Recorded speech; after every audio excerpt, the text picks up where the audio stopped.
Hey singers, I'm Justin Stoney, the founder of New York Vocal Coaching, welcoming you to episode 27 of Voice Lessons Online. This is the show where passionate voice teachers from all over the world help us learn from some of the greatest singers of all time. If you know this singer as one of the judges on The Voice, that's fine, but I hope you also know that this man seamlessly blended pop, rock, reggae, soul, funk, and dance into some of the catchiest songs in the last 20 years. It's our pal, Adam Levine.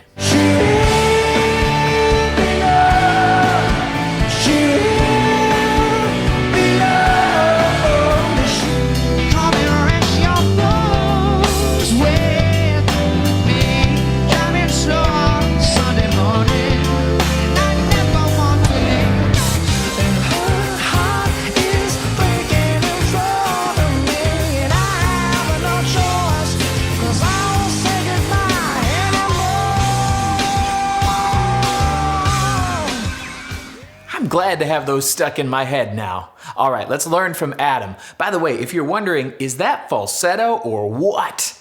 I promise to answer that for you later on. But first, Zach Bradford is here to explore Adam's high-range stamina. One thing that sets Adam Levine apart is his remarkable stamina when singing in and through his vocal passaggio, that tricky vocal transition zone. Let's check out some clips of Adam singing in his passaggio. It's hard to remember the people we used to be. It's even harder to picture that you're not here next to me. You say it's too late to make it, but is it too late to try? And in that time that you waste, all of our bridges burn.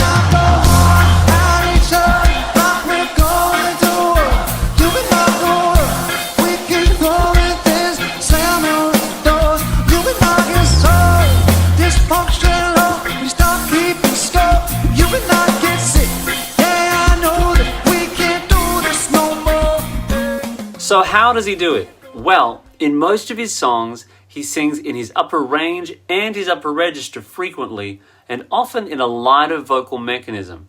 Now this allows him to exercise his cricothyroid muscle. Now that's the muscle that stretches the vocal folds and is particularly responsible for pitch control in the upper range. By doing this, it helps to keep his voice flexible and promotes a more effortless approach when singing powerfully in his passaggio. Check out these examples.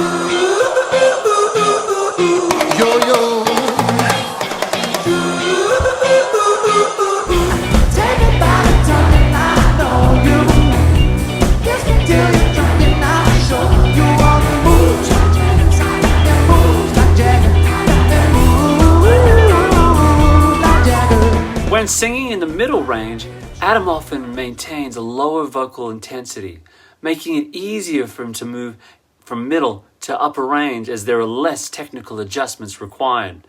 This means that he has a more seamless time singing into the passaggio and beyond.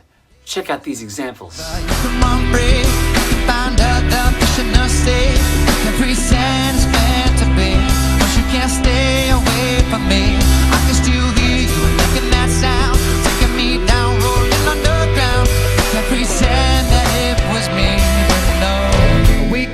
Bloodshot eyes, struggle to memorize the way it felt between your thighs. Pleasure that made you cry. It feels so good to be back, not worth the aftermath. After that, try to get you back. Baby, don't hang up, so I can tell you what you need to know. Baby, I'm begging you, please don't go, so I can tell you. When Adam speaks to the crowd before and after songs, he often speaks in a similar pitch range to where he sings. In his speech, he also maintains a lower vocal intensity and allows the microphone to do a lot of the work. All of these things combined allow for a situation where he has increased flexibility, stability, and stamina as he moves from speaking into singing. I don't know. It doesn't seem like it. They don't want it. You don't want it. You don't want it.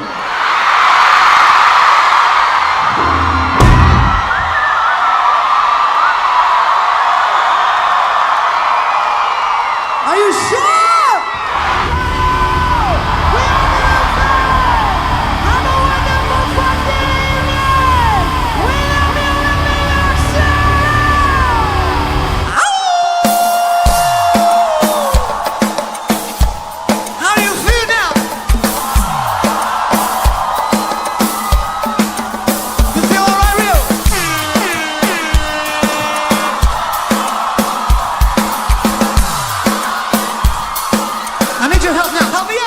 I encourage you to try these techniques in your practice and see how singing through the 𝗙ecie gets easier.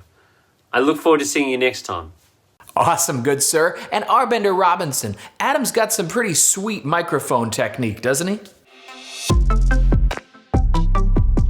Hey friends, in acting, there's something that we call the moment before. That thing that we do or that thing that we think that sets the mood or the tone for the piece that we're performing. And Adam Levine is the master at doing this when he sings.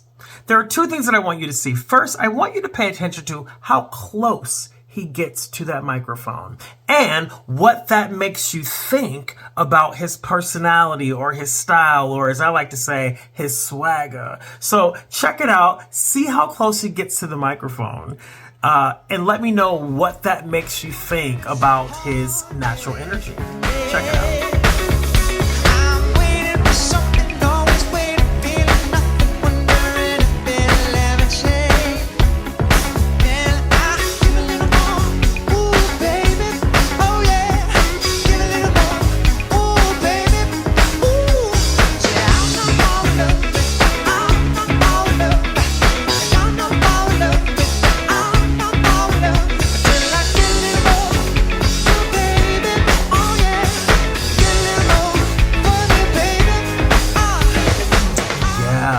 Being that close to the microphone, one, allows you to sound amazing because you don't have to project too much. You can use the microphone for amplification, which is what it's designed for, but it also just gives it a really cool look and a cool vibe. So explore that, explore mic placement in your own performance. And the other thing that he does behind the mic as part of that moment before is that he finds this super duper relaxed style behind the mic, whether it's how he's behind the mic or how he's holding the mic stand. All of these things help contribute to the brand, to the style that we think of when we think of the master that Adam Levine is. Check it out here and see if you notice.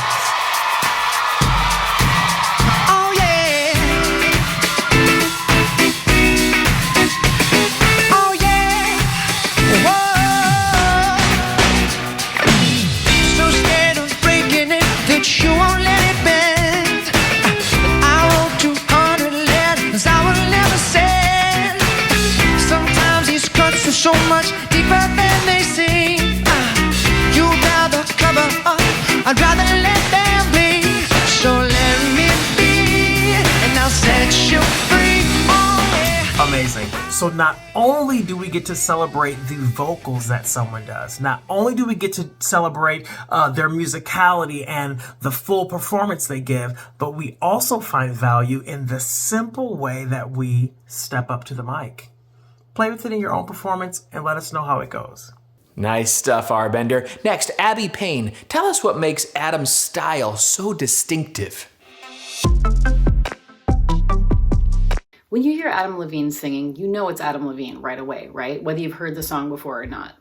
What makes his voice so distinctive and his style so recognizable? Well, I think one of the big things is his adept use of that high register. Let's take a listen. Sugar, yes, please. Won't you come and put it down on me? Won't you come and put it down on me? Won't you come and put it down on me? Won't you come? Yeah, oh.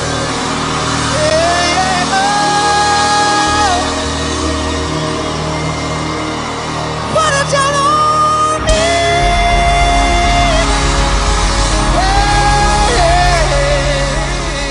impressive, right?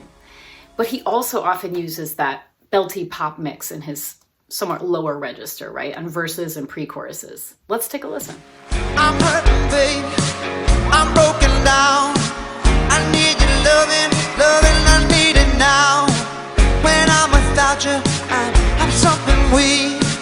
You got me begging, I'm on my knees. I don't wanna be late in your love, I just wanna be deep in your love. And it's killing me when you're away. Oh baby, 'cause I don't care where you are, I just wanna be there where you are. And I gotta do one little take. Adam Levine is just such a great example of using register to help define artistic style.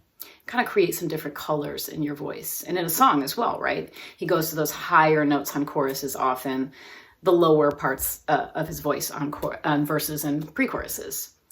So a lot of students come for lessons asking, how can I find my own artistic style? If you haven't thought of exploring these different registers in your voice, maybe give it a whirl. Take a page from Adam's book. Even if it's not the whole chorus, maybe float up on a ooh or an ah. Just see how that creates some different colors in your voice as well and helps define your own artistic style. Excellent, Abby. And Andy King, we can really learn a lot from Adam's use of rhythm, can't we?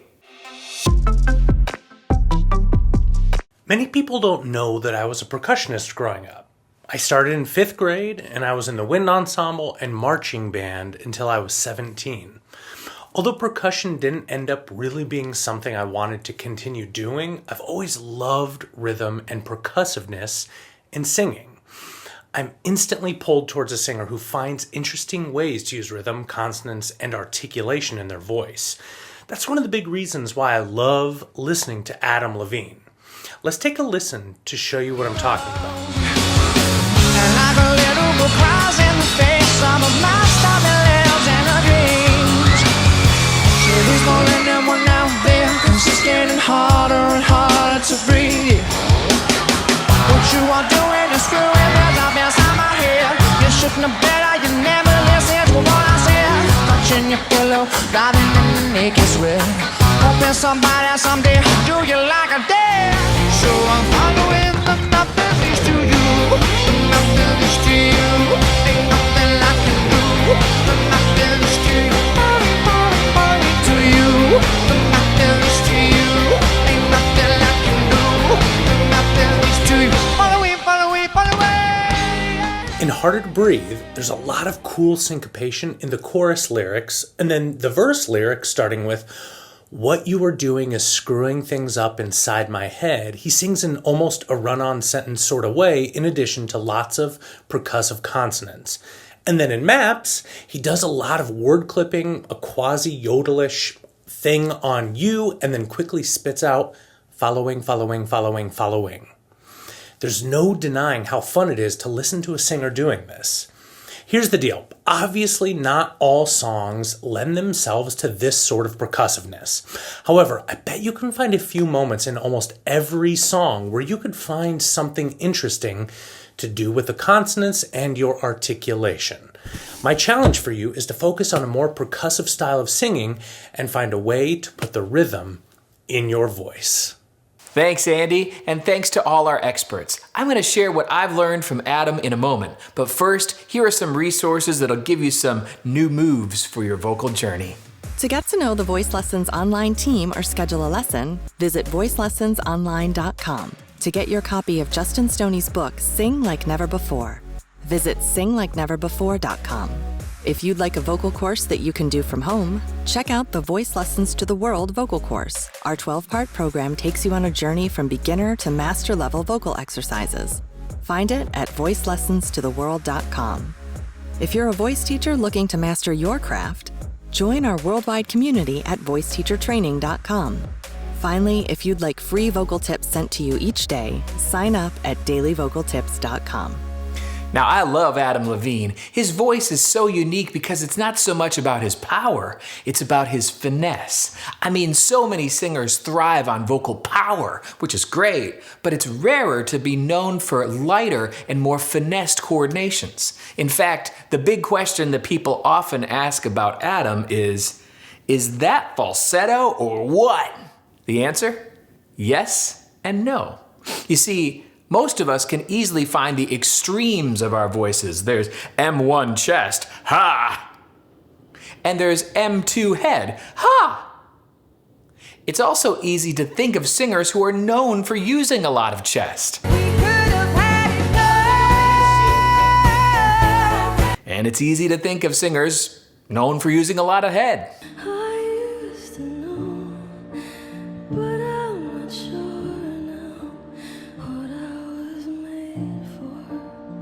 But Adam's signature sound is something that tiptoes between a very light M1 chest and a very solid M2 head. Here's what I mean.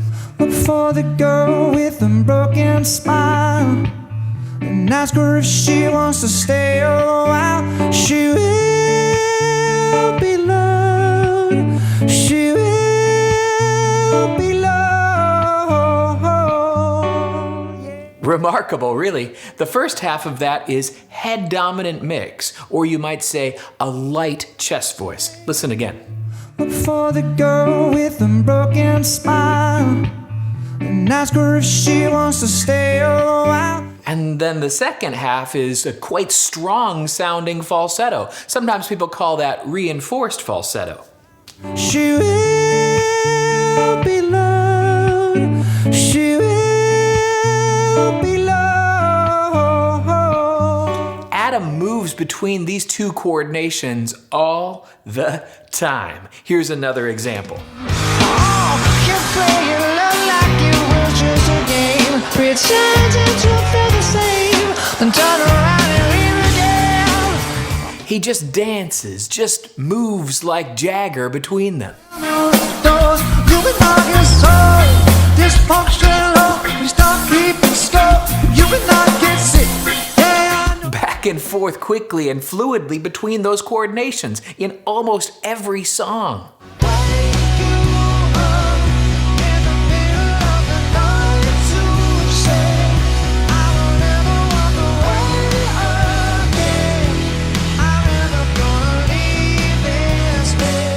So I hope you see it now. Adam is just so good at 1, head-dominant mix, or a very light M1. 2, reinforced falsetto, or a beautifully crisp, adducted M2. And 3, switching between these coordinations quickly. Gosh, that could be a 1-2-3 step practice plan that would help almost all of us as singers. So we thank you for the coordination and the inspiration, Adam. We'll see you next time for more voice lessons online.